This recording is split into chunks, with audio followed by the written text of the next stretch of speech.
Gudivada city cable ప్రేక్షకులకు మరియు the Gudivada cooperative urban bank limited number 1482 సభ్యులకు నా నమస్కారాలు.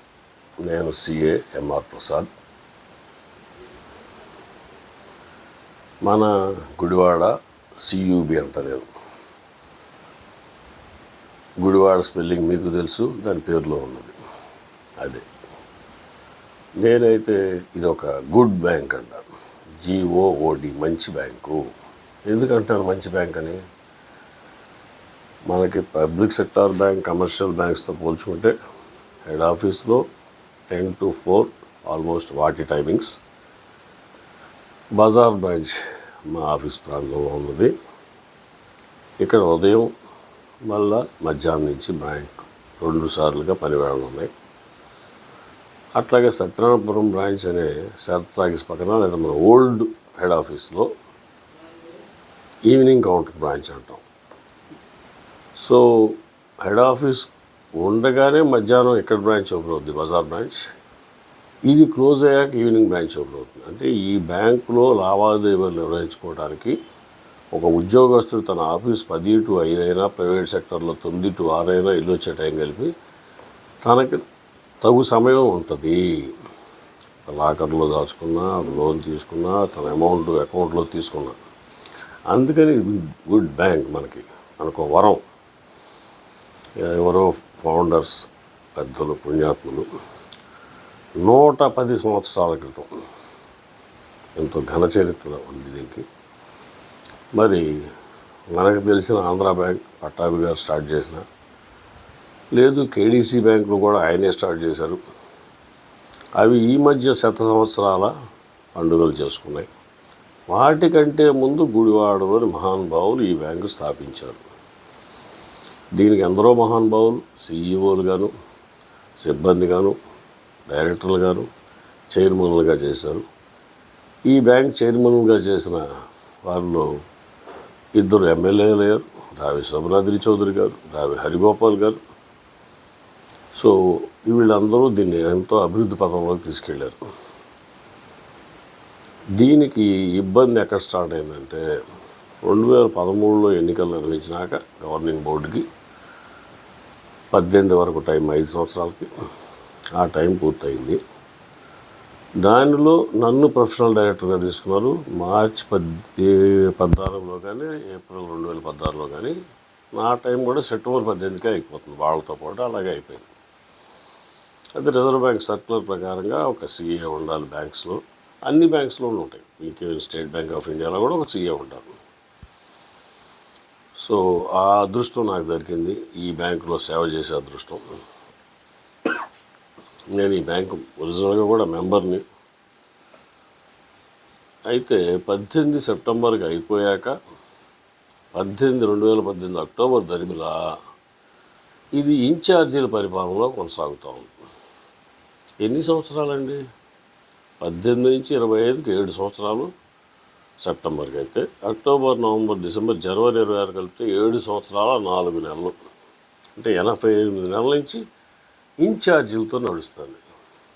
ఒక ఆర్థిక సంస్థ ఇన్ఛార్జీలతో నడవడంతో వచ్చిన లోపాలంటే చెప్తా. మామూలు డిపాజిట్ లోన్స్ మేనేజర్ గారు ఇచ్చేయగలరు. బ్యాంక్ సర్క్యులర్ ఉంటుంది. ₹1,00,000 డిపాజిట్ ఉంటే 85%, 90% బ్యాంకు నిర్దేశించిన సర్క్యులర్ ప్రకారం ఆయన శాంక్షన్ చేస్తారు. గోల్డ్ లోను బ్యాంక్ ఎప్పటి నుంచో ఉన్న అప్రైజర్స్, ఎంపానల్మెంట్ వాళ్ళు ఉన్నారు. వాళ్ళ సహకారంతో ఏ విలువ ఎంత ఇవ్వాలి, గోల్డ్ రేట్లు పెరుగుతాయంటే గ్రాముకి ఎంత పెంచిస్తాము, అదంతా బ్యాంక్ హెడ్ ఆఫీస్ నుంచి వచ్చే సర్క్యులర్ బ్రాంచ్ మేనేజర్లు ఫాలో అవుతారు. మన ఈ బ్యాంక్ ఇప్పుడు స్థానిక ప్రజాప్రతినిధులు, ఎమ్మెల్యేలుగా తీసుకుంటే గుడివాడ ఎమ్మెల్యే గారి పరిధిలో గుడివాడ ఊళ్ళో ఉన్న 3, గొడ్లవల్లిలో ఉన్న బ్రాంచ్ 4. మరి అటు కైకలూరు, ఏలూరు జిల్లాలోకి వెళ్ళిపోయింది. అక్కడ ఒక కామినేని శ్రీనివాస్ గారు ఒక ఎమ్మెల్యే. పామర్లో ఒక బ్రాంచ్ ఉంది మనకి, పామర్లో ఒక ఎమ్మెల్యే ఉన్నారు. కానూరులో బ్రాంచ్ ఉంది, అక్కడ యనమలూరు ఎమ్మెల్యే బోడే ప్రసాద్ గారు. అంటే మనకున్న 7 మొత్తానికి 4 ఎమ్మెల్యేల ఏరియాస్లో ఉన్నాయి ఇవి. అంటే ఎంత ఇంపార్టెంట్. మరి ఇబ్బంది ఏంటి బాబు, ప్రతి ఆర్థిక సంస్థలో తను ఇచ్చిన అప్పులు ఆ శాంక్షన్ కండిషన్ ప్రకారంగా 3 వాయిదాలు అంటే 3 నెలసరి వాయిదాలు చెల్లించడంలో అప్పు తీసుకున్న ఆయన ఏదైనా కొంచెం ఇబ్బందులు వచ్చి చేయలేకపోతే దాన్ని నిరర్ధక ఆస్తి అంటాం, ఎన్పిఏ. ఎన్పిఏ 4వ నెల అవగానే ఆయన చెప్పేస్తాం ఇతను నిరర్ధక ఆస్తి అయింది, ఇతనికి ఇచ్చిన లోను అని. అది రిజర్వ్ బ్యాంక్ వారి సర్క్యులర్. దాన్ని మొదటిసారి సబ్స్టాండర్డ్ అంటాం, తర్వాత 1 ఇయర్కి డౌట్ఫుల్ అంటాం. డౌట్ఫుల్లో మళ్ళీ 3 తరగతులు. 2వ సంవత్సరం వరకు D1 అంటాం, 3వ సంవత్సరం D2 అంటాం, 4వ సంవత్సరం D3 అంటాం. ఇక last category loss asset. Loss asset అన్నాగా అప్పుడు ఇంజనీర్ గారితో మళ్ళీ వాల్యుయేషన్ వేయించుకుని ఎన్పిఏ అవగానే 3 ఇయర్స్కి ఒకసారి వాల్యుయేషన్ వేయించుకోవాలి ఇంజనీర్ గారితో, రిజర్వ్ బ్యాంక్ చెప్పిన ప్రకారంగా. మరి ఆ ఇంజనీర్ గారు మెషినరీ లాంటి లోన్ అనుకోండి, ఆ మెషినరీ వాడటం మూలంగా అరిగిపోవడంతో కొన్న రేటు రాదు, స్థలాలు అయితే పెరిగితే పెరగచ్చు. సో ఆయన కొత్త వాల్యుయేషన్ ప్రకారంగా మనకు అప్పు ఎంత పెండింగ్ ఉంది వడ్డీతో కలిపి, ఈ ఆస్తి మనకు ఆస్తి హామీ ఇచ్చిన ఆస్తి రుణగ్రహీత అమ్మితే మనకు ఎంత వస్తుంది బ్యాంకుకి అనేది ఇంజనీర్ గారు దాన్ని బట్టి చూసి కవర్ అయ్యే పోర్షన్ సెక్యూర్డ్ పోర్షన్ అంటాం, కవర్ కానిది unsecured portion or open exposure అంటాం.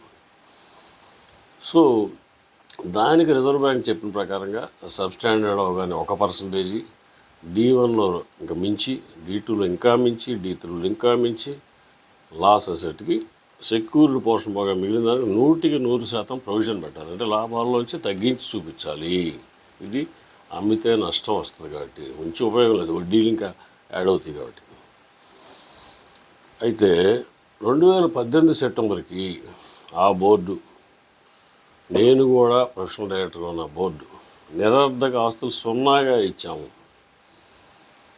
0 నిరర్ధక ఆస్తులు, నెట్ ఎన్పిఏ 0 ఇచ్చాము. ఇస్తే ఈ 7 సంవత్సరాల 4 నెలల్లో ఈ ఇన్ఛార్జీలు హయాంలో 25 మార్చికి మనం ఇచ్చిన అప్పుల్లో 100కి 40 రూపాయలు నిరర్ధక ఆస్తిగా మారిపోయింది అని వాళ్ళు పబ్లిష్ చేసిన పుస్తకాల్లోనే ఉంది.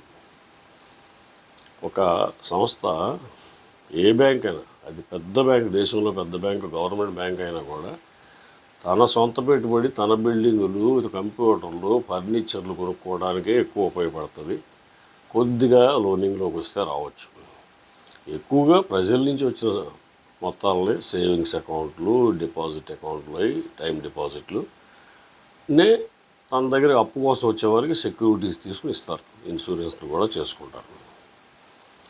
మరి 100కి 40 రూపాయలు మనం ఇచ్చిన అప్పు తిరిగి వసూలు కావటం లేదు, మొండి బాకీగా మారిపోయింది అన్నప్పుడు మనకి అందరూ ఒకే రోజు అడగరు అనుకోండి. అందరూ ఒకరోజు అయితే 60 రూపాయలు ఇవ్వగలం, 40 రూపాయలు ఇవ్వలేని పరిస్థితిలోకి వెళ్ళి తీసుకెళ్ళిపోయారు. ఇప్పుడు ఈ పర్సన్ ఇన్ఛార్జీలు ఎందుకు చేశారు? వాళ్ళు మనస్ఫూర్తిగా చేశారు నేను అనుకోవట్లేదు, వాళ్ళేమీ నేను ఆపాదించట్లేదు వారికి. వారు ఏంటంటే ఆడిట్ డిపార్ట్మెంట్లో కోఆపరేటివ్లో పనిచేసేవారు. వాళ్ళకి ఆడిట్ తెలుసు సంపూర్ణంగా, బ్యాంక్ నిర్వహణ వాళ్ళకి తెలియక పెద్ద లోన్లు 10 లక్షలు, మనం 50 లక్షలు, ₹1,00,00,000 కూడా ఇచ్చాం. ఆస్తి విలువ తీసుకుని దాన్ని డబల్ కంటే ఎక్కువ, మినిమం 200% సెక్యూరిటీతో అవి ఇస్తే రెన్యూవల్ టైంలో వీళ్ళకి ఇస్తే, ఇది నేను రెన్యూ చేసిన భవిష్యత్తులో ఈ పార్టీ ఏదన్నా కాలానుగుణంగా దెబ్బతిని మనిషి మంచివాడైనా వ్యాపారంలో నష్టపోయి కట్టలేకపోతే నా రిటైర్మెంట్ డబ్బులు పట్టేస్తుందేమో గవర్నమెంటు అని భయంతో చేస్తున్నారు అలా పని. అంటే చేయట్లే, ఏం పని చేయకపోవడమే భయంతో చేసే కార్యక్రమం. రెన్యూవల్ చేయట్లే, కొత్త లోన్లు ఇవ్వడం సంగతి దేవుడేరు. సో ఒక బోట్ బ్యాంకుని పడవతో తీసుకుంటే ఒక చిన్న బెజ్జం పడింది అనుకోండి, మేకు బజ్జం, దాంట్లో ఆ పడవ నడిపి ఆయన గొడ్డు మొక్కలు ఎక్కించో, ఆయన దగ్గర ఉన్న మైనం పెట్టు, తారు పెట్టు, ఆయన ఆపగలడు కాసేపు ఒడ్డుకు చేరే వరకు. దాంట్లో ఉన్న మనుషులు లేదా ఆస్తులను రక్షించగలడు. వేరేజ్ ఒక గమేళ అంత పడింది అనుకోండి, ఆయన దగ్గర ఉన్న ఏఈస పరికరం పడవ మునిగిపోవడం ఖాయం, ఈత వచ్చినట్టు బారిపోతుంది. సో ఈ ఎన్పిఏలు ఇట్టా ఉంటే వాళ్ళు అచేతనంగా ఉండిపోయారు. వాళ్ళ భయం మా రిటైర్మెంట్ బెనిఫిట్స్ మాకు రావేమో అని. మరి పరిష్కారం ఏంటి? మొదట కోఆపరేటివ్ డిపార్ట్మెంట్ వారు మాలిన అలసత్వం ప్రదర్శించారు. అసలు ఒక సంస్థ టైం అయిపోయాక దానికి ముందే, ఒక నెల ముందో ఎంతో ముందు చట్టంలో చెప్పారు. కోఆపరేటివ్ సొసైటీస్ చట్టం 1964లో సూచించిన ప్రకారంగా అక్కడ ఒక ఎలక్షన్ ఆఫీసర్ని అపాయింట్ చేసి, గత ఎలక్షన్లకి ఈ మధ్యలో చనిపోయిన మెంబర్స్ని తీసేసి, గత ఎలక్షన్ తర్వాత లోన్స్ ఇవ్వడం ద్వారా కానీ అదర్వైజ్ మెంబర్స్గా కొత్త వాళ్ళు ఇచ్చిన వాళ్ళు కలిపి కొత్త ఓటర్ లిస్టు లేటెస్ట్ తయారు చేసి ఎలక్షన్ నోటిఫికేషన్ ఇవ్వాలి. ఆ ఎలక్షన్లో 12 మంది డైరెక్టర్లు మనకు బైలా ప్రకారంగా 12 మంది ఎన్నికవుతారు. వాళ్ళల్లో వాళ్ళు చర్చించుకుని ఒక ఆయన్ని చైర్మన్గా ఎన్నుకుంటారు. ఇది మన ప్రాసెస్. 7 సంవత్సరాలు 4 నెలలు 88 నెలలు ఈ పని చేయలేకపోయారు కోఆపరేటివ్ డిపార్ట్మెంట్. సో అది క్లియర్గా వాళ్ళ నిర్లక్ష్యం అనండి, అలసత్వం అనండి, అసమర్థత అనండి, విఫలం అవడం అనండి. అయితే మరేం చేయాలి? ఇలాంటి దేశవ్యాప్తంగా జరుగుతాయని గమనించి కేంద్ర ప్రభుత్వం రాజ్యాంగానికి కొన్ని సవరణలు చేసి, అసలు యాక్చువల్గా కోఆపరేటివ్ సబ్జెక్టు ఉమ్మడి లిస్టులో ఉంది. కేంద్రం రాష్ట్రం కూడా ఇద్దరూ చేసుకోవచ్చు చట్టాలని. అయినా కూడా చేశారు.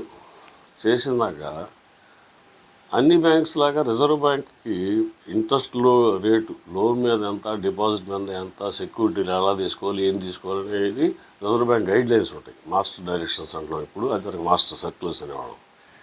అది ఇప్పుడు వాడే రిజర్వ్ బ్యాంక్, ఏ బ్యాంక్ అయినా, కోఆపరేటివ్ బ్యాంక్ అయినా, కేడీసీసీ అయినా, ఇంకోటి అయినా, జిల్లా డిస్ట్రిక్ట్ కోఆపరేటివ్ సెంటర్ అయినా. ఎలక్షన్స్ వరకు మాత్రం వీళ్ళది, ఆడిటర్స్ అపాయింట్మెంట్ వీళ్ళది, cooperative department. Cooperative department fail అయినప్పుడు బ్యాంకింగ్ రెగ్యులేషన్ యాక్ట్ 1949 చేసిన 2020 సంవత్సరంలో చేసిన సవరణ ప్రకారం రిజర్వ్ బ్యాంకు తక్షణం అక్కడున్న బోర్డును రద్దు చేయొచ్చు. ఏ సంవత్సరం బోర్డు అంటే person in charge is also a board. Elected బోర్డుకి ప్రత్యామ్నాయంగా డిపార్ట్మెంట్ అపాయింట్ చేసే ఒక మనిషి కానీ, ముగ్గురు కానీ, లేదా ఏదైతే అది కమిటీ కానీ, దట్ ఈజ్ బోర్డ్. ఆ బోర్డును రద్దు చేసే అధికారం రిజర్వ్ బ్యాంకుకు దఖలబడింది. ఇది ఫెయిల్ అయినప్పుడు, కోఆపరేటివ్ డిపార్ట్మెంట్ ఫెయిల్ అయినప్పుడు. అంతేకాకుండా పాలనాధికారులు నియమించడం, అడ్మినిస్ట్రేటర్స్ని అపాయింట్ చేయొచ్చు రిజర్వ్ బ్యాంక్. సిఇఓ, డైరెక్టర్స్ నియామకానికి అర్హతలు. బ్యాంకింగ్ సంస్థ ఏలుముద్ర వేసేవాడు నడుపుతాను కుదరదు. కొన్ని పోస్టులు కుదురుద్దేమో, ఎలక్షన్ పోస్టులు. కనీసం అతను 10th, inter, degree reserve bank దాని స్పెసిఫికేషన్స్ ఆల్ ఇండియాకి అప్లై చేస్తారు. ఆ నిబంధనలు రూపొందించి అమలు చేసే అధికారం ఆర్బీఐకి ఉంది. అందుకని నేను 23 నుంచి ఈ బ్యాంక్ మీద ఇప్పుడు 10 కంటే ఎక్కువ మెయిల్స్ రిజర్వ్ బ్యాంక్ ఇచ్చాను. రిజిస్ట్రార్ ఆఫ్ కోఆపరేటివ్ సొసైటీస్ గారికి ఇచ్చాను అమరావతిలో. ఈమెయిల్స్ వారిలో ఎవరిలో ప్రతిస్పందన లేదు. అంటే ఈ బ్యాంకు ఎవడ బిడ్డో అన్నట్టుంది, అనాథ కింద మార్చారు దీన్ని అనాథ కానివ్వకుండా ఉండాలంటే నా ఒక్కడ బలం చాలదు. ఈ బ్యాంకులో ఉన్న సభ్యులు ప్రతి ఒక్కళ్ళు ఈరోజు 4 ఫిబ్రవరి వారం రోజులు 11, 12 తారీఖుల లోపు, వారం ఎందుకన్నా అంటే ఇవాళకి వాళ్ళు ఎలా అంటే అందరికి వీలు కాకపోవచ్చు కాబట్టి వారం రోజుల్లో వెళ్ళి మేనేజర్ గారిని దీనికి సంస్థకి ఎందుకు ఎన్నికలు నిర్వహించట్లేదండి ఇంతకాలం, ఆయన దగ్గర సమాధానం ఉండకపోవచ్చు, ఆయన మేనేజర్ కాబట్టి. ఆయన మా సీఈఓ గారినో పర్సన్ ఇన్ఛార్జ్నో అడిగి చెప్తానంటే అలాగే సార్ మళ్ళీ ఎప్పుడు రమ్మంటే మీరు అప్పుడు వస్తామని చెప్పేసి వారి మర్యాద వారికి ఇచ్చి ఆయన నిమిత్తం మాత్రం వెళ్ళినప్పుడు మీ సేవింగ్స్ అకౌంట్ నుంచి ₹1 డ్రా చేయండి.